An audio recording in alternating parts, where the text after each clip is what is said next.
Hey, good to see all of you. It's always good to be seen. Okay. Okay, let's see where we're up to. We just started the new parak, the chapter 3 of Taanis, and we did the Mishnah, started the Gemara. So we started on page 18b, the new chapter, and we got up to 19a. So let's review. So the Gemara, the Mishnah was really a continuation of the previous chapters where it mentioned about the fasts that have to be decreed upon by the rabbis in order to beg Hashem for rain. And there was a whole order to those fasts. There was 3 fasts that the scholars did, and then there was 3 fasts for the community, and another 3 for the community, and then another 7 for the community. And that seder of tinios of fasts, the Mishnah tells us that applied to the Revia Rishona for the rains if it didn't rain. Rains were delayed. But there are other cases and scenarios where we also fast and we also pray and beg Hashem and blow the shofar maybe, or say the Anenu prayer, different opinions what the Masriyan means. But there are other fasts that we do these strict measures of asking Hashem for rain. And there are different rules about those fasts for these other types of scenarios. What are these scenarios? So the first scenario is smachim, growths that, in other words, the grain is abnormal. The grain is growing in an abnormal way. That would be the first case that the Mishnah says. In that case, masriyan alehen miyad, the Mishnah says we beg Hashem right away. We cry out to Hashem right away for such a type of plague. And the Mishnah then mentions another case. If it's stopped raining between the first and second rains, 40 days and it hasn't rained, which is very strange. Normally, there's certain dates that we gave when it should rain, and this is the rainy season. And yet it stopped for 40 days from the first rain to the second rain. So this is a sign of a shortage of food. And this would be a reason to fast masriyan. Again, masriyan is this word that the Gemara had an argument what it means earlier on page 14. And the understanding is whatever it means, it also includes fasting.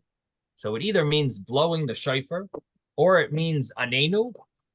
And it also includes fasting. This is Tosfos over here emphasizes that the Masriyan basically includes fasting. Later on in the Mishnah, we will see cases where it talks about Masriyan without fasting or Masriyan with fasting. And that's only because there's a situation there where you could have a Masriyan without fasting. Therefore, it has to emphasize, is it with fasting or without? But generally, the word Masriyan includes fasting. We fast, and we also do some type of crying out to Hashem. So these are cases where we do not follow the regular order of the rain fasts, the fasts for rain. Here, we're in a bind. Here, we're in a rush. We have to quickly beg Hashem to save us. And so we don't have the pleasure of just doing it. We'll try with 3 and then maybe another 3, a little more strict. And we don't have that ability to drag it out. We have to rush and get this done right away. So these are more serious punishments from Hashem, which we want to correct immediately. So the Mishnah continues and mentions the next case of if it rains for certain produce, but not other things, like it rains for the grain, but it doesn't rain for the vegetables, for the trees. Just one second here.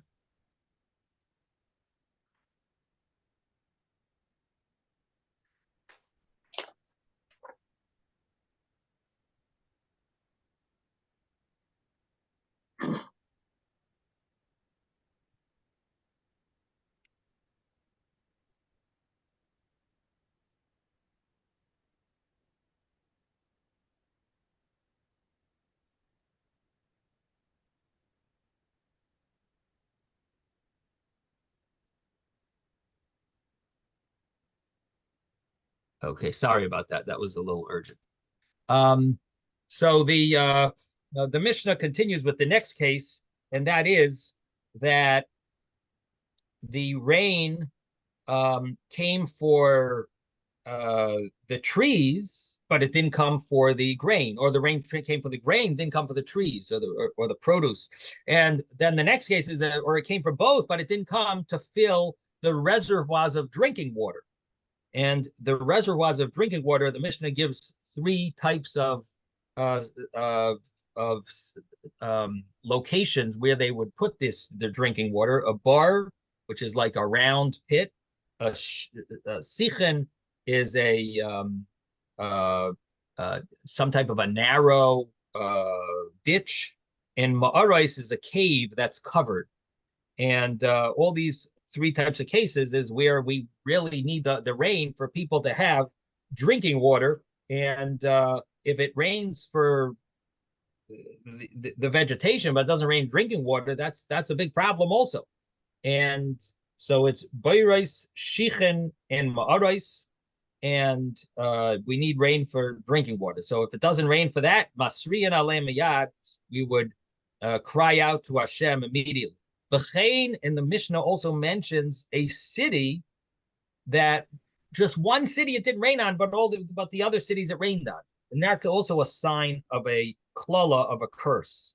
And the Mishnah is basically telling us that these are cases that are different than just the lack of rain. It's an interesting concept here that we're seeing. That lack of rain, we don't.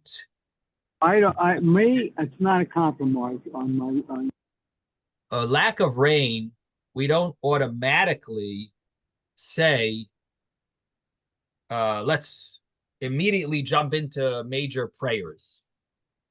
Lack of rain is sort of a more relaxed scenario.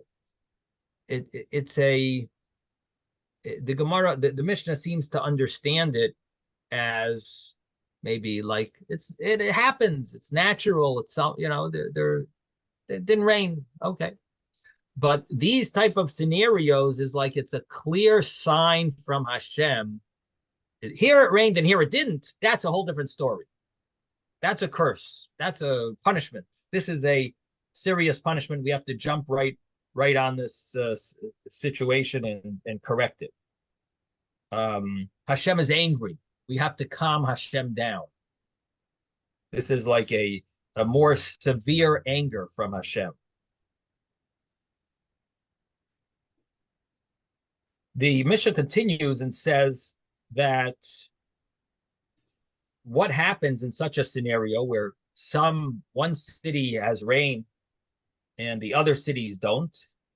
So the Rashi tells us what ends up happening is that they all lose out, because the city that has rain, the people who come from the city that doesn't have rain, they're going to come in and it's going to cause a famine, because there's too many people buying and not enough produce to go around.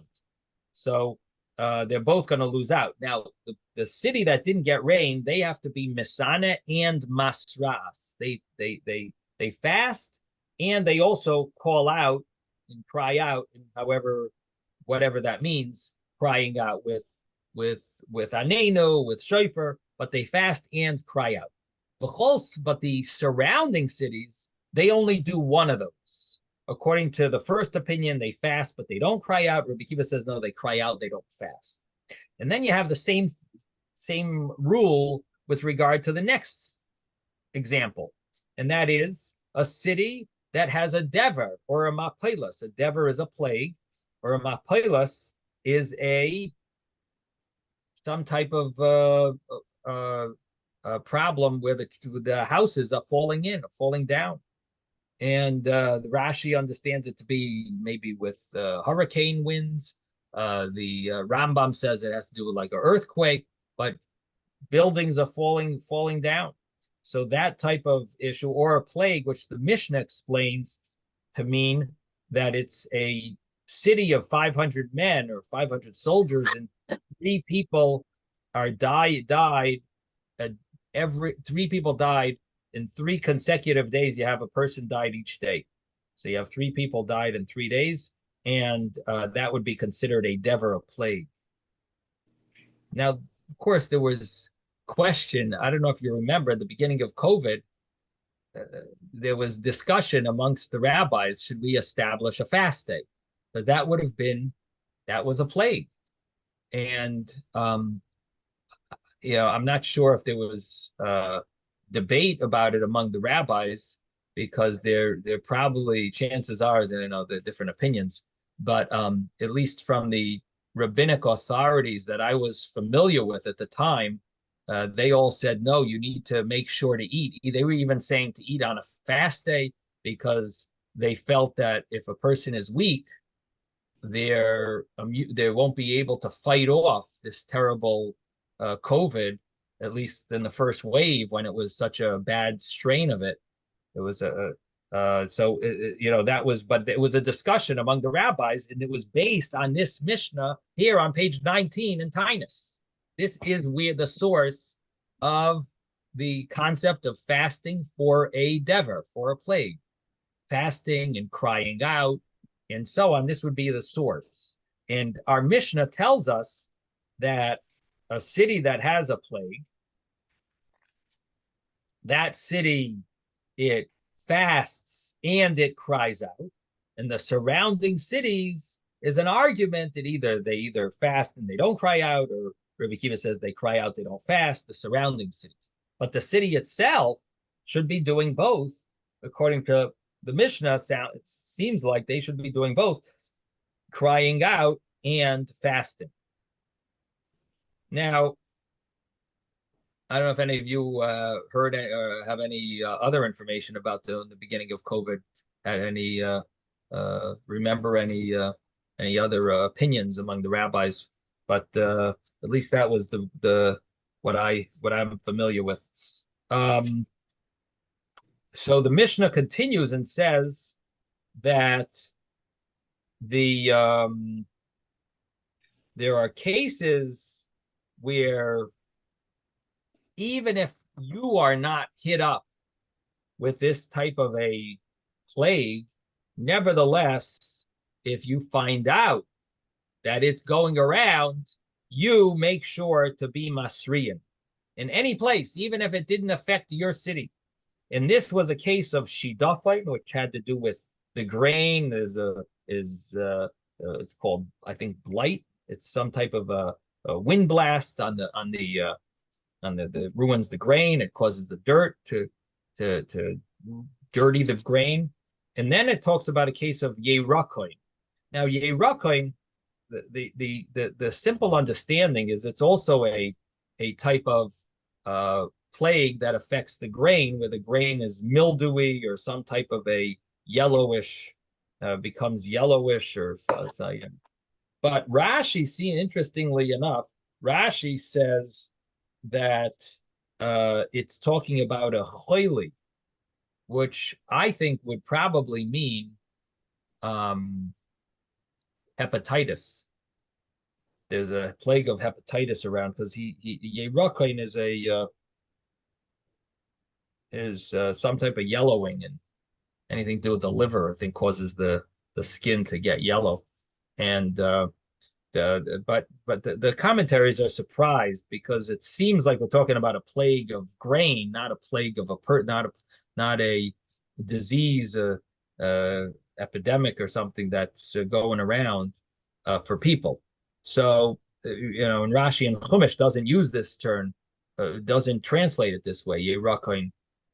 So in any event, here there's discussion of what Yerakoin means, but it's definitely a plague. It either has to do with grain or it has to do with people.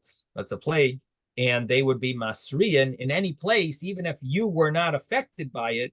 But it would nevertheless, it goes around. You got to be careful. You got to start davening, and masriyan b'chol makom. We cry out in all places. And then it talks about a plague of arbe and chasil, which brings us back to the plagues in Egypt. and the plague of Yoel. There were two famous plagues of that had grasshoppers or locusts, and obviously it was more than just a few jumping around in your backyard. This was obviously a very serious plague, and this is the Makas Arba, and basically this would be something that any place that you find out about it, you should start Masri, and you should be crying out to Hashem, and because it could affect you, could come to could it could spread. It'll spread. Yeah. Now,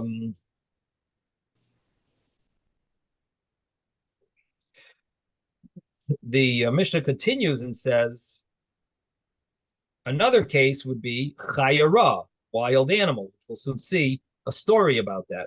And then it talks about a cherev. Cherev is the army is coming, and Rashi adds that they're coming to kill and destroy.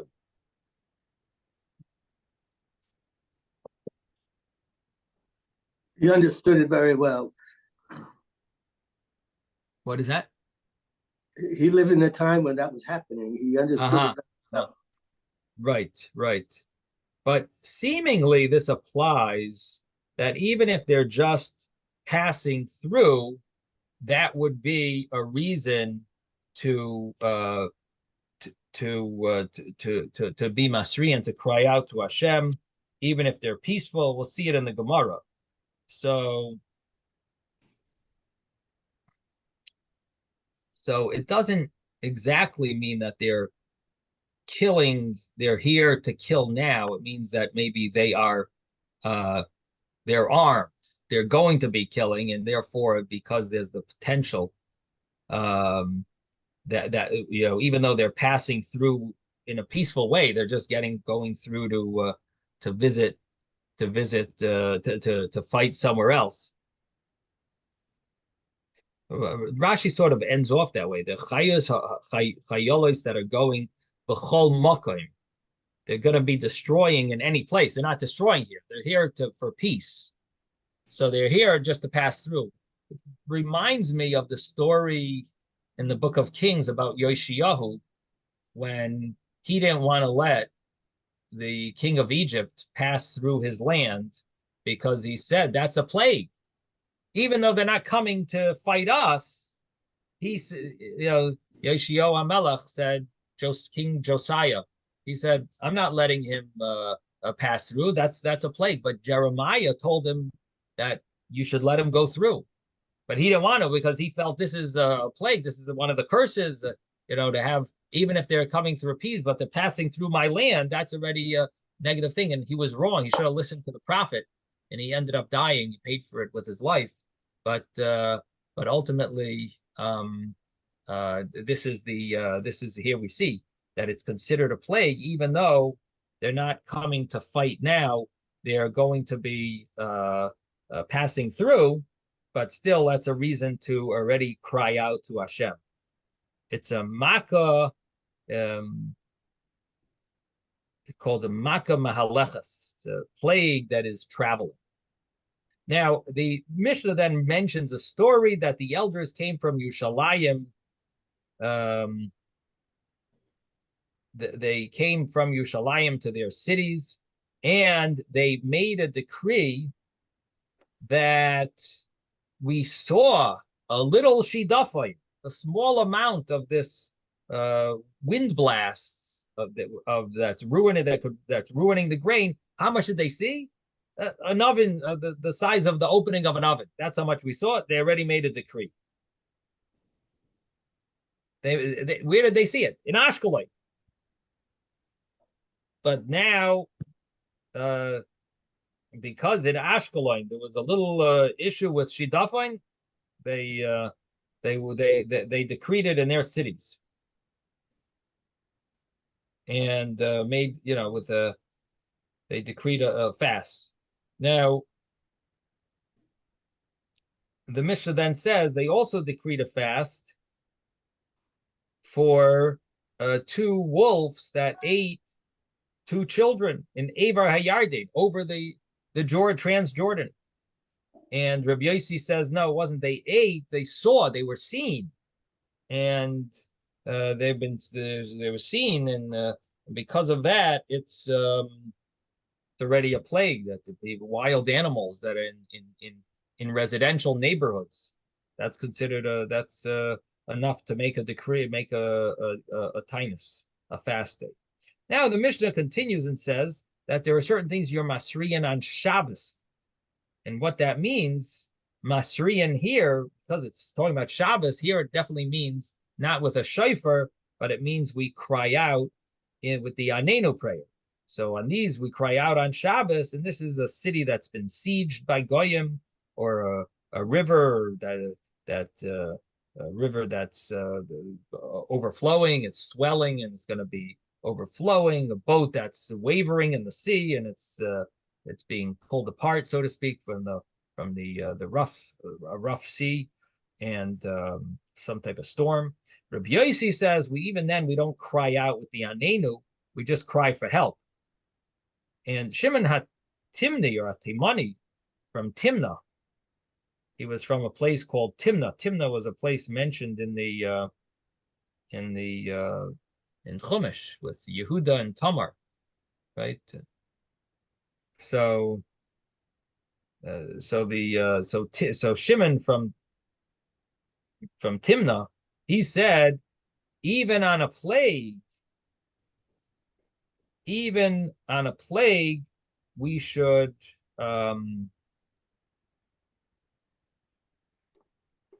fast even on a plague, and that it shouldn't come. And the rabbis, or we cry, I'm sorry, we're talking about Shabbos here. I'm drifting off. So Shimon HaTimni says, oh, we're talking about Shabbos. And he says, what does he say? Even on the Dever, you should cry out even on, you cry out even on Shabbos. And this, the rabbis didn't agree to him. In other words, on Shabbos, we don't normally cry out. It has to be something very serious. And he said, plague, that's pretty serious. They said no. The crying out on Shabbos is only if the city is surrounded now by goyim, or if it's the boat is mamish being torn apart in the sea, and the river is overflowing. That's when that's a much more urgent, immediate cause for it's an alarm. It's an alarming situation. But the plague, you wouldn't cry out on Shabbos. Okay, then the Mishnah said that on any tzara, any type of calamity that shouldn't come on the community, we are masriyan, except for if there is a roiv geshamin, if there's a lot of rain, then we don't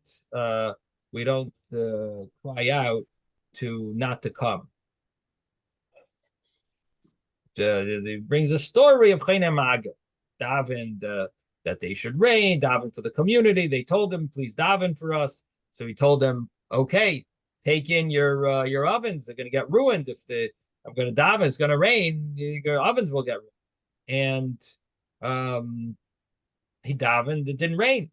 Then he made this circle, and he stood inside it, and he said, Hashem, your children came to me. I'm like a ben bias. I'm like a household member by you, and I'm swearing I'm not going to, in your name, that I'm not leaving this circle until you have mercy on your children. And the rain started dripping, and then he says, no, I want rain that's going to fill up these reservoirs. So they started raining very heavily.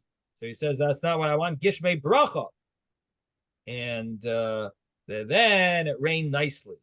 And until the Yidden had to go to the mountain because of the rain, they had to go to Har HaBayis from Yerushalayim. They had to go up to Har HaBayis, to the mountain where the Beis HaMikdash is, because of the rain. And they told him about this, and they said, maybe you could daven that it should stop. He said, go see if the stone hatoyin, the stone that they use to call out any lost objects, it's lost and found stone. So the stone that the claimants come there and to find their things that are or to announce things that they found, and people people come there to find the lost objects. So that if that stone is covered over with rain, go see if that happens. So Shimon ben Shetach said, what are you doing speaking like this to Hashem? If not for you being such a holy person, I would have decreed upon you to be excommunicated. Nidui. But what should I do? You sinned before Hashem, and he likes you. He does what you want. You're like a son who sins against his father, and he still gives him what he wants. And on you it says, Yismach avicha ve'imecha v'sagol yelatecha, that your father and mother are joyous and happy, and the one who gave birth to you is rejoicing, and so on. And that is the story of Cheni Hamagil. But what we see from that story, you see a few things. Number one, if you think about the story,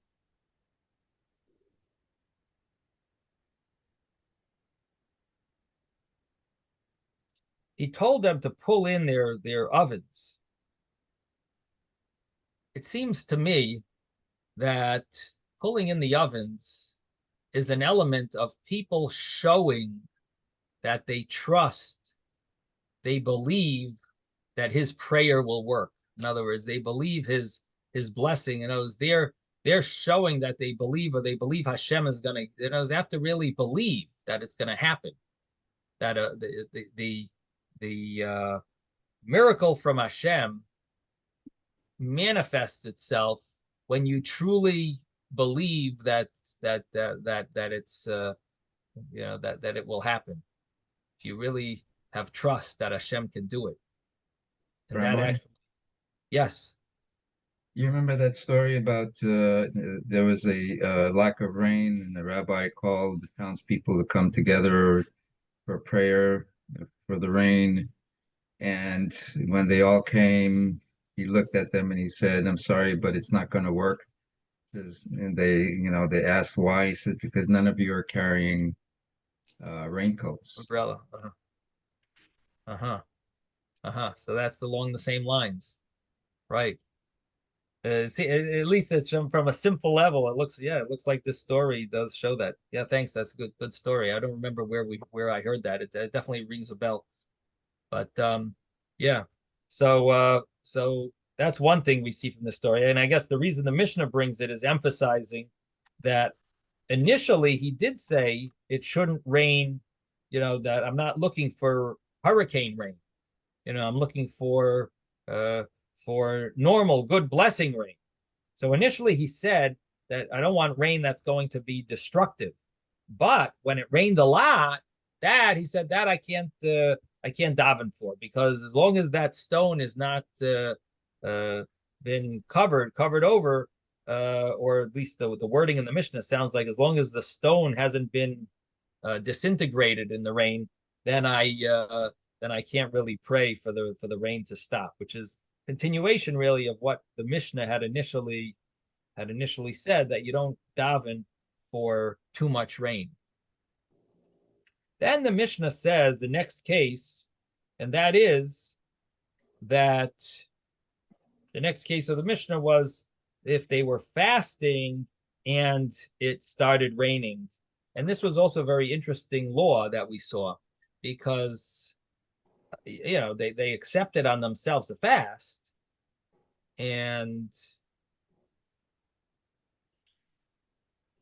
the fast was answered. It started raining, and so the question is, can they just cancel the fast? So it says the first opinion is if it started raining before sunrise, then you cancel the fast, you stop fasting. If it started raining after sunrise, no, it's too late. Got to finish the fast, complete it. And the other opinion was Rabbi Eliezer said, if it starts raining before midday, then you don't have to complete the fast. But if it's after midday, then you do need to complete the fast. And it seems to have something to do with the fact that when is it really visible that the fast has kicked in? And because of that, you just have to finish the fast. Or the other understanding is once you fasted already half a day in holiness, we don't want to ruin the other half a day. We continue. We want to finish it off in holiness. Well, we'll see. Maybe as we learn the Gemaras, maybe we'll see some of these ideas. But the law is an interesting law that it's possible. We did speak about it a while back, also in the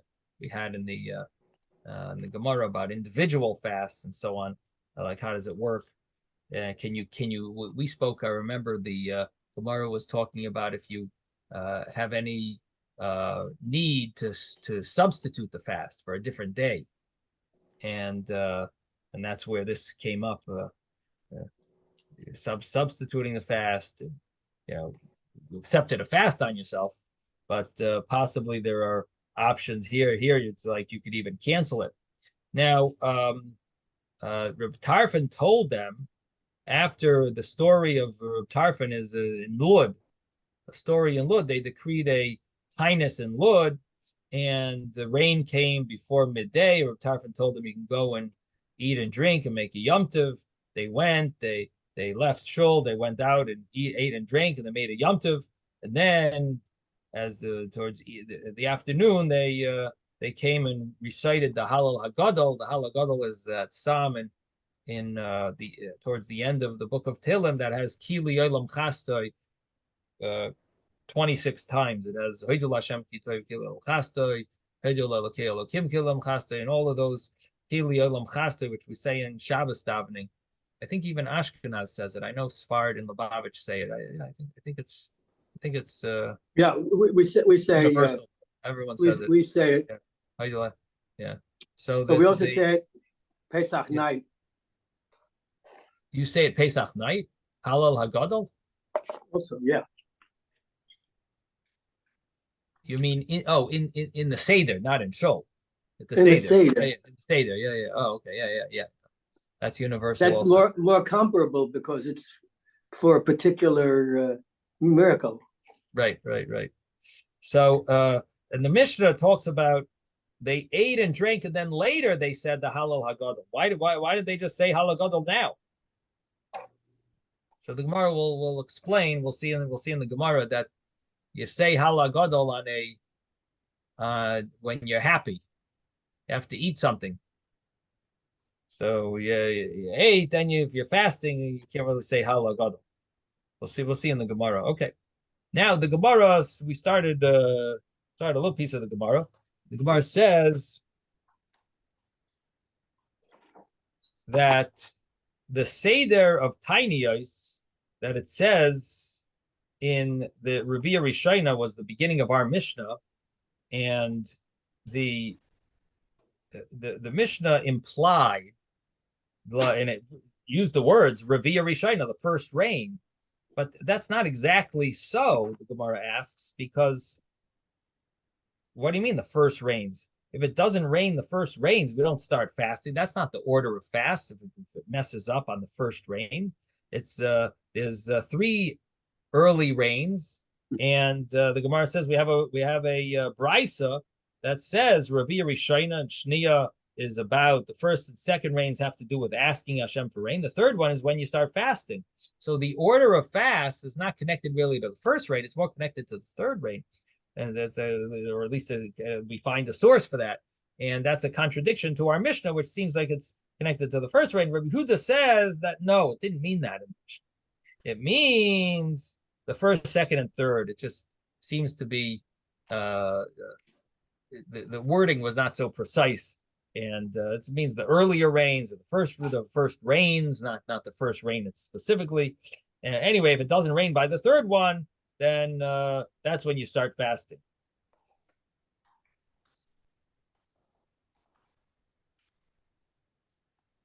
So Rabbi Yehuda, he says as follows, that this is what the Mishnah means. The Seder Taanis that it says, when does that apply? When the first and second and third rains came, and no rain fell at all. That's what it means. That's when you have the rulings of the previous chapter. We have 3 fasts, another 3 fasts, and so on and so forth. But in a case where it rains, the first rain, and they planted, and nothing grew, or it grew and it didn't grew abnormally, then we are must.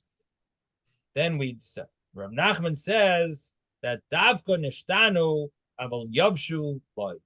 That specifically if it's abnormal, but if it dried out, then we do not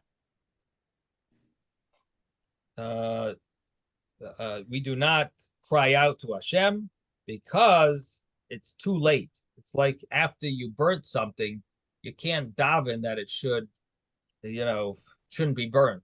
It's already ruined. It's dried out. It's already withered. And so in such a case, so if it's abnormal, growing abnormally, then it could get fixed. But if it's dried out, then we don't do it. Gemara says pshita, of course. It says nishtanu. It's obvious. The Mishnah said a case of it grew abnormally.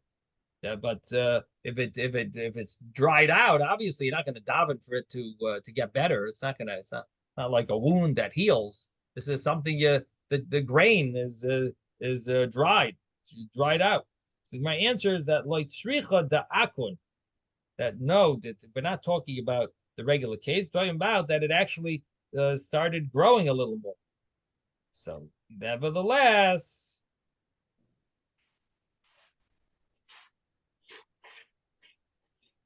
the Gemara says that you might have thought that akanta milsahi, that the fact that it grew a little, that is considered significant. The Kamash Malon, it comes and lets us hear that no, that it's not gonna get fixed, and we don't cry out for it. Okay, so now we're up to the new piece of Gemara.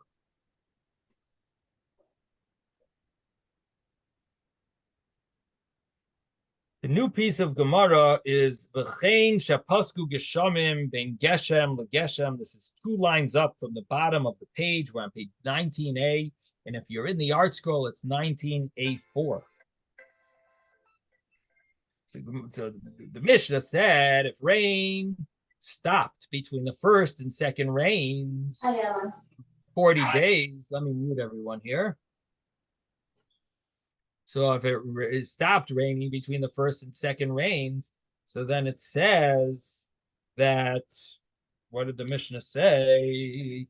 The Mishnah said that if it stops raining between the first and second rains, Masri and Aleim of Neshu Makas Betziris, we cry out for this because this is considered a Makas Betziris, a plague of shortage of food.